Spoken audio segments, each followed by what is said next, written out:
পৃথিবীতে হাজারো বিস্ময়কর স্থাপত্য রয়েছে, কিন্তু তাজমহল হলো এক ও অদ্বিতীয়। এটি তৈরি করেছিলেন সম্রাট শাহজাহান তার প্রেমিকার জন্য। আমেরিকার প্রাক্তন রাষ্ট্রপতি বিল ক্লিন্টন যখন ভারতে এসেছিলেন, তিনি বলেছিলেন, এই পৃথিবীতে দুই ধরনের মানুষ আছে, এক যারা তাজমহল দেখেছেন, দুই যারা তাজমহল দেখেননি। এই ভিডিওতে তাজমহল সম্পর্কে এমন 20টি বিষয় জানাবো যা হয়তো আপনি আগে কখনো শোনেননি, তাই ভিডিওটি অবশ্যই শেষ পর্যন্ত দেখুন। এক, মুঘল সম্রাট শাহজাহান তার স্ত্রী মুমতাজের স্মৃতির উদ্দেশ্যে এই সৌধটি নির্মাণ করেন 1932 সালে। পৃথিবী থেকে প্রায় প্রতি বছর 2 কোটি মানুষ তাজমহল দেখতে আসে।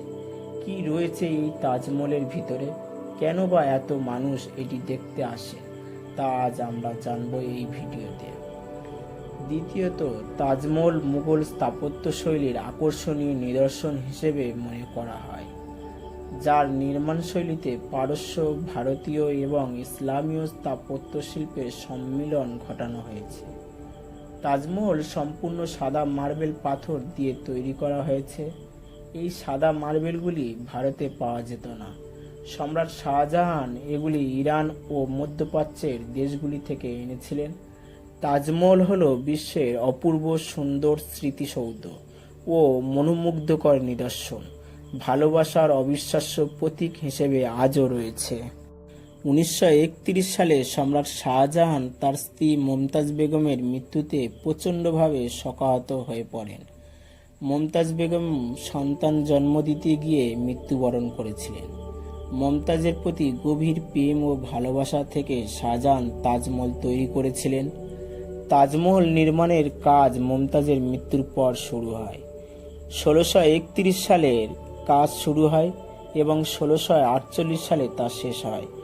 বিখ্যাত ঐতিহাসিক ফ্রান্সিস বার্নিয়ার বলেছেন যে শাহজাহান তার স্ত্রীর জন্য স্মরণে তৈরি করেছিলেন তাজমহল, যা অসাধারণ সৌন্দর্যের অধিকারী। স্বামী তার স্ত্রীর শোকে এতটাই শোকাহত যে স্ত্রী জীবনে যেমন তার সাথেই ছিলেন, মরণেও তিনি তার কবরের কাছে থাকবেন। 4, এমনটা শোনা যায় যে সম্রাট শাহজাহান তাজমহল নির্মাতাদের হাত কেটে দিয়েছিল, তবে এটি গুজব ছিল। এর কোনো প্রমাণ ইতিহাসে পাওয়া যায় না। তবে কিছু ঐতিহাসিকদের ধারণা, শাহজাহান কারিগর ও মিস্ত্রিদের একটি চুক্তিপত্রে সারা জীবনের বেতন দিয়ে লিখে নিয়েছিলেন যে তাজমহলের মতো একই রকম কোনো সৌধ তারা তৈরি করবে না। 5, তাজমহলের চারিদিকে থাকা 4টি মিনার সম্পূর্ণভাবে সোজা নয়। একটু লক্ষ্য করলে দেখতে পাওয়া যাবে এগুলো বাইরের দিকে খানিকটা বাঁকা রয়েছে। এগুলো এভাবে তৈরি করা হয়েছিল যাতে কোনো ভূমিকম্প বা প্রাকৃতিক দুর্যোগ হলে এগুলি বাইরের দিকে পড়ে এবং তাজমহলের প্রধান সৌধটি যাতে কোনো ক্ষতি না হয়। 6, কুতুব মিনার ভারতের সবচেয়ে উঁচু মিনার, কিন্তু আপনি জানলে অবাক হবেন যে কুতুব মিনারের থেকে তাজমহলের উচ্চতা বেশি। কুতুব মিনার 72 মিটার উঁচু, তাজমহল 74 মিটার উঁচু। 7, পৃথিবীতে যত স্থাপত্য রয়েছে তাদের মধ্যে সবচেয়ে সুন্দর ও আকর্ষণীয় ক্যালিওগ্রাফি তাজমহলে করানো হয়েছে। 8, যখনই আপনি তাজমহলের বড় দরজা দিয়ে ঢুকবেন তখন আপনি দেখতে পাবেন সুন্দর ক্যালিওগ্রাফিতে লেখা, হে আত্মা, তুমি ঈশ্বরের কাছে বিশ্রাম করো, ঈশ্বরের কাছে শান্তিতে থাকো এবং তার পরম শান্তি তোমার উপর ঝরে পড়ুক। এটি লিখেছিলেন আব্দুল হক, যিনি সুদূর ইরান থেকে এসেছিলেন। তার অসাধারণ শিল্পকলা দেখে সম্রাট শাহজাহান তাকে আমানত খান উপাধি দিয়েছিলেন। 9, শাহজাহানের শাসনকালে মুঘল সাম্রাজ্য সবচেয়ে বেশি সমৃদ্ধশালী ছিল।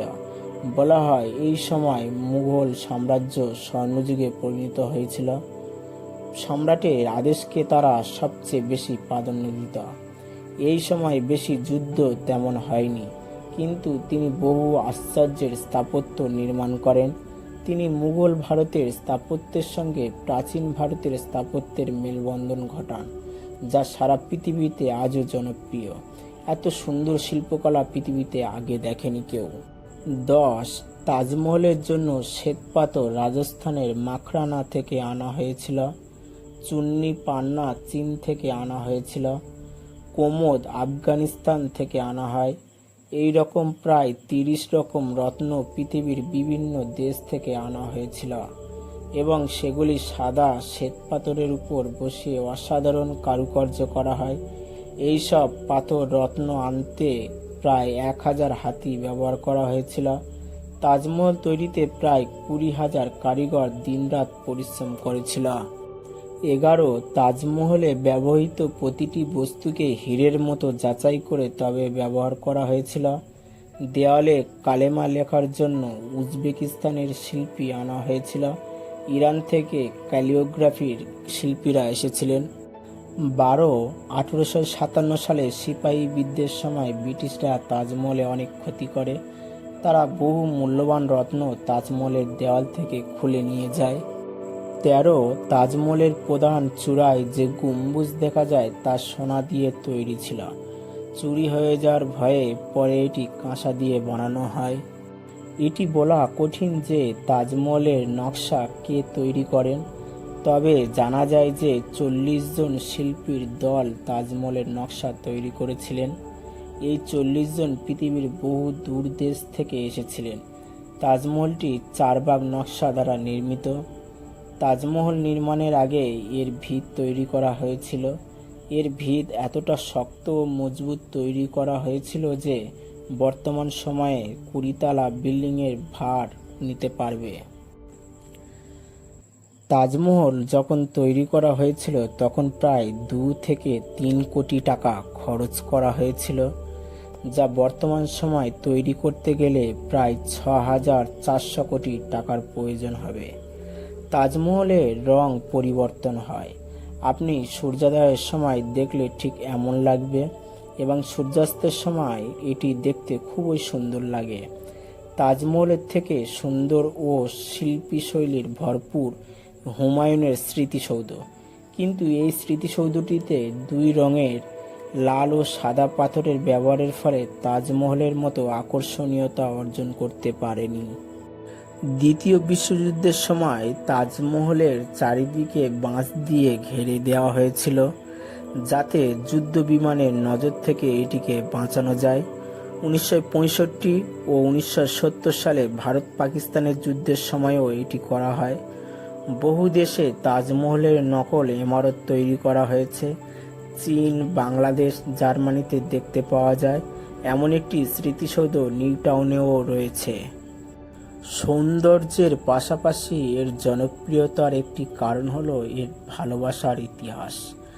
বাদশাহ শাহজাহান মমতাজের স্মৃতির উদ্দেশ্যে এটি তৈরি করেছিলেন।